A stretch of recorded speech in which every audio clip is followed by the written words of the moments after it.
ఆఫీస్కి వెళ్ళిపోయారు. ఆయన పప్పులు మురిగిపోయి పని ఉన్నట్టు బయటకు వెళ్ళిపోయారు. మీరందరూ కాలేజ్కి వెళ్ళిపోయారు. నేను మాత్రం ఎవరైనా పిచ్చిదన్నా చూసారా? ఎలా మిమ్మల్ని అందరినీ పరిగెత్తుకొచ్చేలా చూసాను. ఎంత భయపడిపోయావో తెలుసమ్మా? ఏంటమ్మా ఈ పిచ్చి పని? ఏంటమ్మా పసిపిల్లలాగా ఇలాంటి ఐడియా నీకు ఎవరిచ్చారు? ఈ పిల్ల రాక్షసేనా? హలో, ఓవర్ యాక్షన్ తగ్గించు. ఇలాంటి లోకల్ ఐడియాలన్నీ మనకి రావు. ఇదంతా బ్రాండ్ న్యూ పల్లెటూరు రాణి ఐడియా.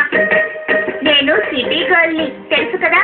రాణి, ఏమిటిది? నీకు వేళాకోళం చేయడానికి వేరే విషయంగా దొరకలేదా? వేళాకోళం కాదు బావా, మీ పెళ్లి రోజు కదా ఈరోజు.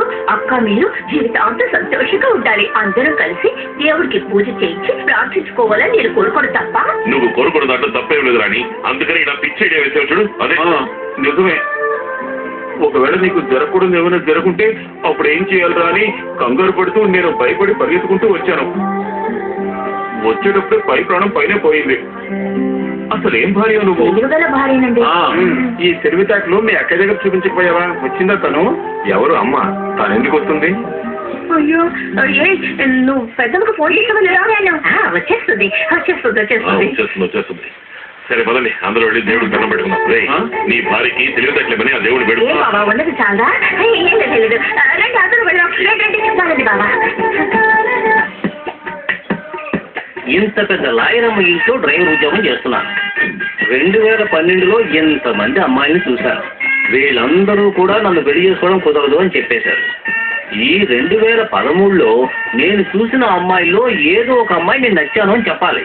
ఆ అమ్మాయిని నేను చేసుకోనని చెప్పాలి. అదే నా జీవిత లక్ష్యం. ఒకటి, ఈ రోజు నువ్వు హల్వా అయిపోతావు, లేదా ఫ్రిడ్జ్ లో పడుకొని నిద్రపోబోతున్నావు. ఈ రెండిట్లో ఏం జరగబోతుందో 5 నిమిషాల్లో వాణి అమ్మగారు వచ్చి తన నిర్ణయం చెప్తుంది. అంతవరకు నువ్వేవి గొడవ చేయకూడదు. సైలెంట్. అయ్యో, వాణి అమ్మగారు వస్తున్నారు. అనవసరంగా వాగి పేగల మీద తెచ్చుకోకురా. త్వరగా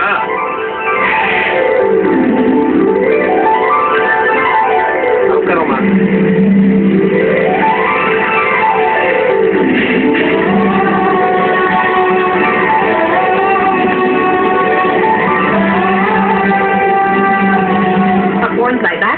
అమ్మా ఎదుగోండి. రేపేమైనా కేసులున్నాయా? ఏ రోజమ్మా కేసులు లేకుండా ఉన్నాయి. భార్యను నిప్పంటించి చంపి దీపావళి తపాసుల వల్ల కాలి బూడిదైందని ఎస్కే గ్రూప్ ఆఫ్ కంపెనీస్ వాళ్ళ కొడుకు ఈ కేసులో జామీన్ అడుగుతున్నాడు. జామీన్ దొరికే అవకాశం లేదు. ఇంకేదైనా కేసుందా? ఈ ఒక్క కేసేనమ్మా రేపు. అమ్మా మీరు అనుమతిస్తే నేను మా ఇంటికి వెళ్తాను. అమ్మాయి అరుడు ఊరు నుంచి వచ్చారు. వాళ్ళతో కాసేపు మాట్లాడితే బాగుంటుంది కదా అని నా భార్య అంటున్నారు. తప్పకుండా వెళ్ళండి. రేపు మన కోర్టులో మీట్ అవుదాం. అలాగేనమ్మా. Thank you. హాయ్ పెద్దమ్మా. Happy wedding day. Thank you. Hi Raji, ఎలా ఉన్నా? పెద్దమ్మా, మీ పెళ్లి రోజు మాకు ట్రీట్ ఇవ్వరా? నైట్ ఖచ్చితంగా బయటికి వెళ్ళి భోంచేయాల్సిందే. ఈ రోజు కూడా అమ్మ వంటలే తినాలా మేము? కాస్తైనా చేంజ్ ఉంటే బాగుంటుంది. అర్థం చేసుకో పెద్దమ్మా. తప్పకుండా ఈ రోజు బయటకు వెళ్తాం. ఉదయాన్నే నువ్వు గుడికి వస్తావని మేమంతా ఎంతో ఎదురు చూసాం, కానీ రాలేదు. సరే, కోర్టే గుడి, కేసే నంది, జడ్జి గారే దేవుడు అన్నట్టుగా ఉండిపోయి ఉంటావు. సంవత్సరానికి ఒకే ఒక రోజు ఇవాళైనా ఇంకా ఉండొచ్చుగా వదినా. పాపం మా పిన్ని నువ్వు వస్తావని ఎదురు చూసి టోటల్ గా అప్సెట్ అయింది. అప్పుడు కలిగిన డిసప్పాయింట్మెంట్ ని ఇప్పుడు కూడా తుడిచేయచ్చు.